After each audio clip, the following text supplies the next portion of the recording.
أيها الذين آمنوا صلوا عليه وسلموا تسليما اللهم صل على سيدنا ومولانا محمد معدن الجود والكرم وآله وبارك وسلم صلاة وسلام عليك يا سيدي يا رسول اللہ۔ آج کی نشست میں ہم عورتوں کی نماز سے متعلق گفتگو کریں گے۔ آپ جانتے ہیں کہ جس طرح سے وہابیہ فتنہ پھیل رہا ہے تو وہ عورتوں کو مردوں کی طرح نماز پڑھنے کا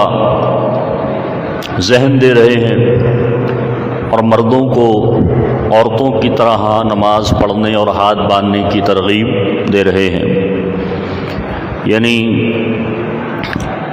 عورتوں کو کہا جا رہا ہے کہ وہ ایسے سجدہ کریں جیسے مرد سجدہ کرتے ہیں، یعنی دونوں پاؤں کے پنجے بھی مڑے ہوئے ہوں اور گھٹنے زمین پر لگے ہوئے ہوں اور کونیاں اٹھی ہوئی ہوں اور جو ہے یہ ہاتھ زمین پر ہوں، کلائیاں زمین سے اٹھی ہوئی ہوں، بالکل مرد جیسے سجدہ کرتے ہیں ویسے سجدہ کریں۔ اور مکہ شریف یا مدینہ شریف جائیں تو وہاں جیسے انہوں نے مرد رکھے ہوئے ہیں ورغلانے کے لیے، گمراہ کرنے کے لیے، ہر زبان کا بندہ وہاں ملے گا آپ کو۔ پاکستان کی ہر بولی بولنے والا گمراہ کرنے کے لیے انہوں نے وہاں رکھا ہوا ہے۔ اردو بولنے والے کو اردو بولنے والا گمراہ کرے گا، پنجابی بولنے والے کو پنجابی، سرائے کی پٹھان کو پٹھان، اس طرح کر کے ہر زبان میں وہ لوگوں کو گمراہ کرتے ہیں۔ اسی طرح عورتیں بھی انہوں نے وہاں رکھی ہوئی ہیں جو نماز پڑھنے والی خواتین کو سجدے کی حالت میں ٹھڈے مارتی ہیں اور کہتی ہیں ایسے سجدہ نہیں کرو زمین کے ساتھ چمٹ کر، بلکہ ایسے سجدہ کرو جیسے مرد سجدہ کرتے ہیں۔ تو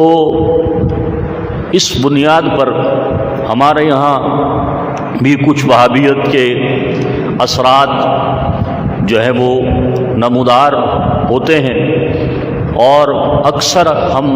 مکہ شریف یا مدینہ شریف عمرے کے لیے جو مکہ جاتا ہے پھر مدینہ شریف بھی جاتا ہے اور ضرور جانا چاہیے،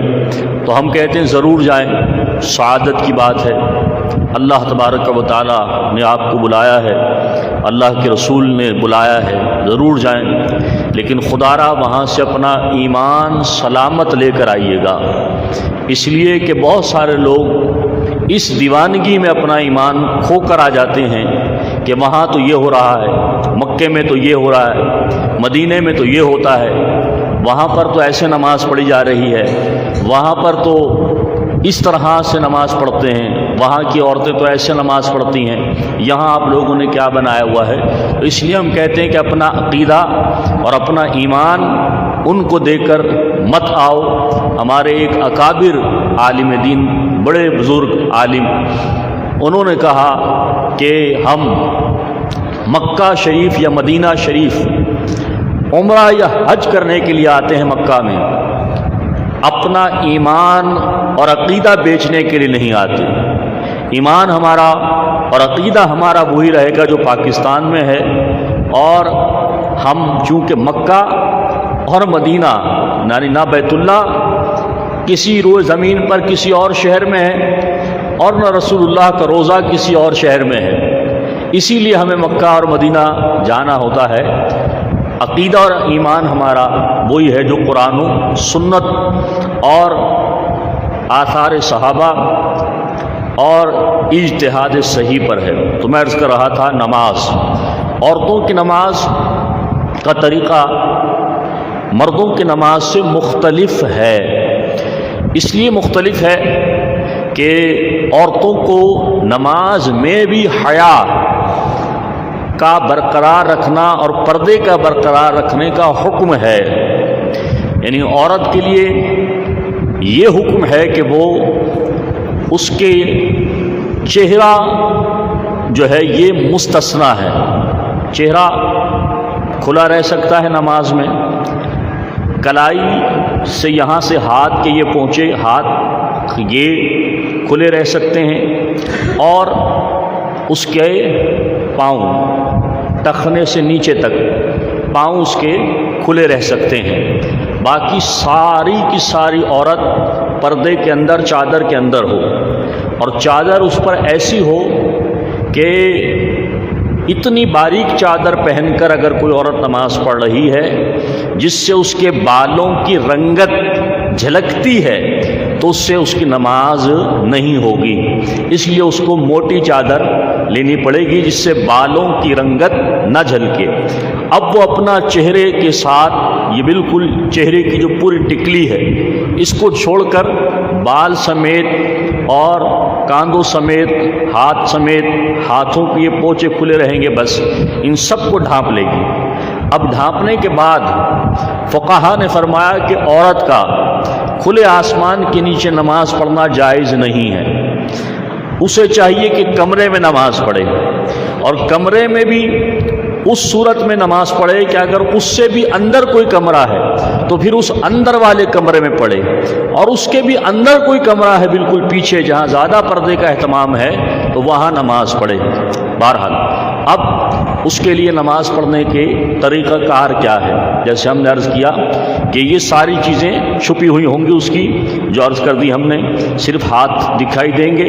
اور چہرے کی یہ ٹکلی اور ٹخنوں سے نیچے قدموں تک یہ چیزیں باہر ہوں گی۔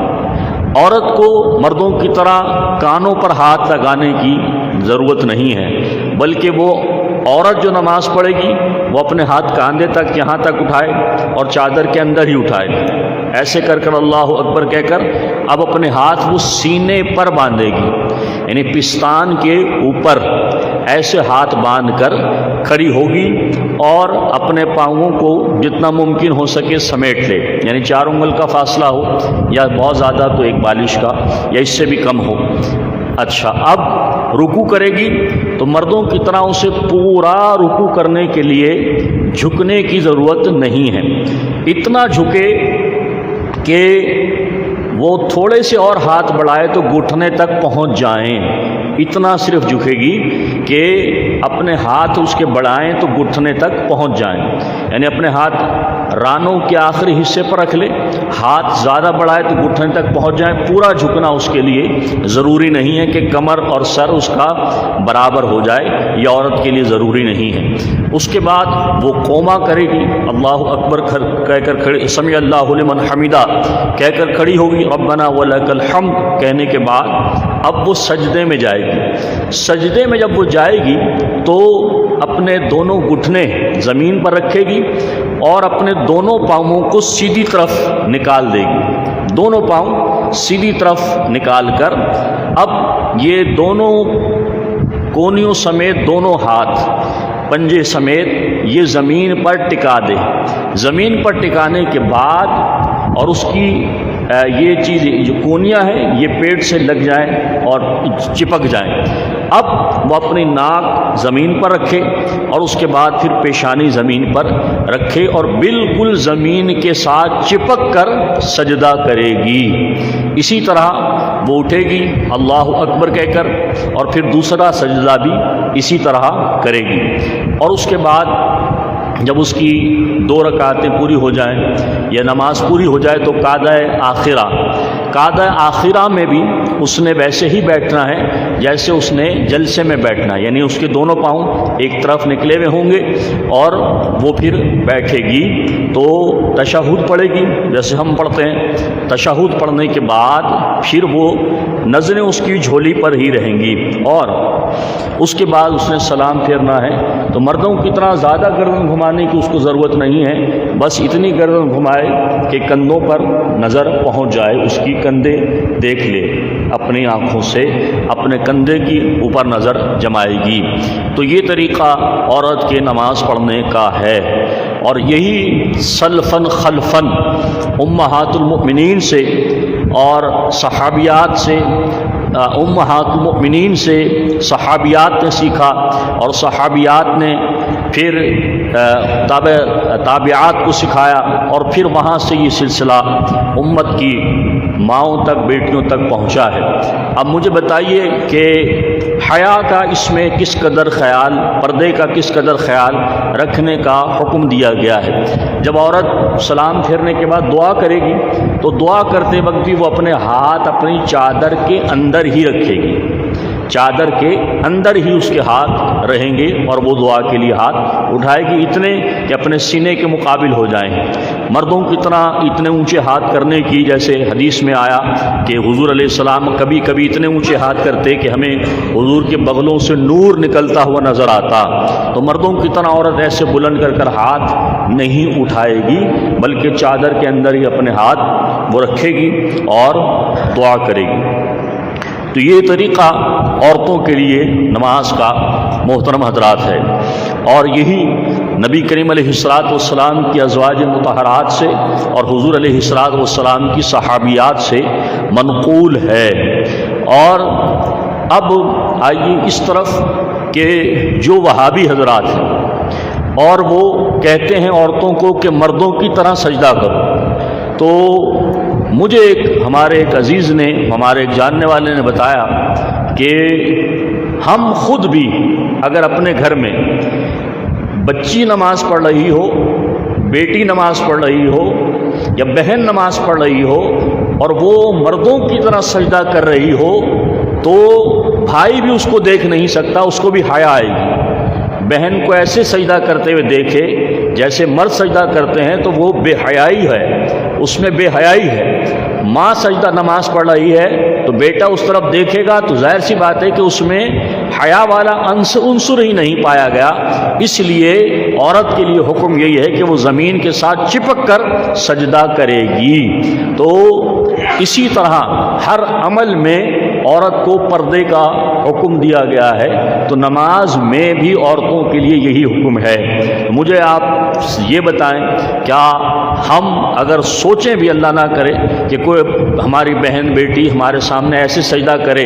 جیسے مرد سجدہ کرتے ہیں، تو ظاہر بات ہے کہ بندہ شرم سے سر جھکا لے گا اور دوسری طرف چلا جائے گا کہ یہ سجدہ کر رہی ہے، تو یہ سجدہ درست نہیں ہے، اس لیے کہ مردوں کی نماز الگ ہے اور عورتوں کی نماز کا طریقہ الگ ہے۔ لیکن وہابیوں کی خپت بڑی عجیب ہے، وہ مردوں کو کہتے ہیں یہاں عورتوں کی طرح ہاتھ باندھو، ایسے ہاتھ باندھو، اور عورتوں کو کہتے ہیں مردوں کی طرح سجدہ کرو۔ تو یہ شی میل بنا کر نماز کو معاذ اللہ مرد کو عورت کی طرح سجدہ ہاتھ باندھنے کا کہا جائے اور عورتوں کو مردوں کی طرح سجدہ کرنے کا کہا جائے، تو کیا کسی شی میل کو نماز پڑھنا آپ سکھا رہے ہیں جو درمیانی طبقہ ہوتا ہے؟ تو اس لیے مسلمان عورتوں کو چاہیے کہ وہ اپنی بزرگ خواتین جو نماز پڑھتی آ رہی ہیں ان سے نماز سیکھیں باضابطہ، اور ویسے ہی نماز پڑھیں جیسی رسول اللہ صلی اللہ علیہ وسلم کی صحابیات نے نماز پڑھی، جیسی رسول اللہ صلی اللہ علیہ وسلم کی ازواج مطہرات نے نماز پڑھی۔ اب ہماری ذمہ داری ہے، دیکھیں گھر میں ہزاروں قسم کی عورتیں آتی جاتی ہیں، آپ کے پیچھے کیا پتہ کوئی وہابڑی آ رہی ہو اور آ کر آپ کی بیوی کا، آپ کی بہن کا یا ماں کا دماغ خراب کر جائے، یا کوئی دیوڑی آ رہی ہو اور آ کر وہ آپ کی اہلیہ کا، آپ کی ماں کا، بہن کا عقیدہ خراب کر کے جائے۔ تو اس لیے آپ کو اپنی ماں، بہنوں اور بچیوں کے عقیدے پر بھی آپ کو نظر رکھنی ہے اور ان کے اعمال کو بھی پوچھتے رہنا ہے کہ نماز ایسے پڑھنا ہے، اور نماز کے معاملے میں، اس معاملے میں نماز کے جو ارکان ہیں ان کی تبدیلی میں خاص طور پر آپ نے توجہ کرنی ہے کہ وہ بے روی کا شکار نہ ہو جائیں۔ وما علینا الا البلاغ المبین۔